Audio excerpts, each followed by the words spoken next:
दो चुनाव हारने के बाद मायावती ने 1987 में हरिद्वार लोकसभा सीट के उपचुनाव को लड़ने का फैसला किया। इस चुनाव में मायावती के अलावा एक और दिग्गज मैदान में थे, जिनका नाम था रामविलास पासवान। मायावती ने अपने भाषणों से माहौल को बदल दिया था, तो रामविलास पासवान के समर्थन में जनता पार्टी के तत्कालीन राष्ट्रीय अध्यक्ष चंद्रशेखर डेरा डाले हुए थे। इससे पहले 1985 में बिजनौर लोकसभा सीट के उपचुनाव में मायावती और रामविलास पासवान उम्मीदवार थे। रामविलास पासवान दूसरे स्थान पर रहे थे और मायावती ने भी दमदार उपस्थिति दर्ज कराई थी। हरिद्वार लोकसभा सीट का उपचुनाव भी मायावती और रामविलास पासवान दोनों ही हार गए थे, लेकिन मायावती दूसरे नंबर पर रही थी और रामविलास पासवान की जमानत जब्त हो गई थी। इस चुनाव की चर्चा भी पूरे देश में रही थी। नमस्कार, मेरा नाम अंकुर त्यागी है और आप देख रहे हैं हुआ यूं था का अगला एपिसोड। 1984 में हरिद्वार लोकसभा सीट के चुनाव में कांग्रेस के सुंदरलाल जीत गए थे और लोकदल के जगपाल सिंह दूसरे स्थान पर रहे थे। सांसद सुंदरलाल की मृत्यु के बाद हरिद्वार लोकसभा सीट पर उपचुनाव हुआ। कांग्रेस से राम सिंह, बसपा से मायावती, जेएमपी यानी कि जनता पार्टी से रामविलास पासवान मैदान में थे। बसपा के संस्थापक कांसीराम पार्टी को मजबूत करने में लगे थे और पार्टी सिंबल पर मायावती का यह पहला चुनाव था। इससे पहले 1984 में कैराना सीट से और 1985 में बिजनौर सीट पर उपचुनाव मायावती ने निर्दलीय लड़ा था, क्योंकि बसपा को चुनाव आयोग से मान्यता नहीं मिली थी। 1984 में इंदिरा गांधी की हत्या के बाद कांग्रेस की लहर थी और रामविलास पासवान भी बिहार की हाजीपुरा सीट से चुनाव हार गए थे।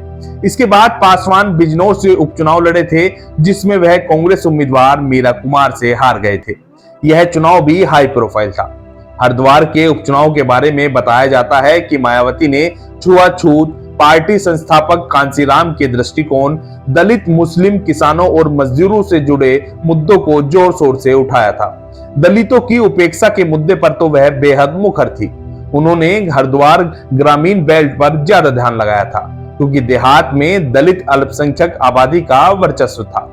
मायावती के भाषण जोशीले थे और मायावती ने अपने भाषणों में कई सवाल भी उठाए थे, जैसे क्या कोई ऐसा दलित है जो कांग्रेस सरकार में फला फूला हो? 22 राज्यों में कांग्रेस की सरकार है, क्या एक भी दलित सीएम है?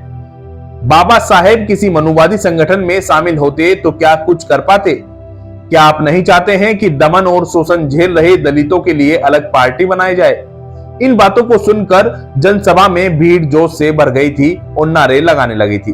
कांसीराम, तुम संघर्ष करो, हम तुम्हारे साथ हैं। मायावती, तुम संघर्ष करो, हम तुम्हारे साथ हैं। रामविलास पासवान ने भी इस चुनाव में पूरी ताकत झोंक दी थी। काफी संख्या में बिहार से लोग उन्हें चुनाव लड़ाने आए थे।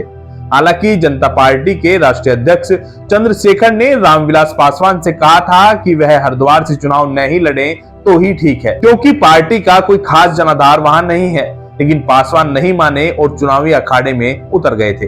हालांकि चंद्रशेखर ने पासवान के पक्ष में कई दिनों तक डेरा डाले रखा था। परिणाम आया तो कांग्रेस के राम सिंह को 1,49,377, मायावती को 1,25,399 वोट मिले थे।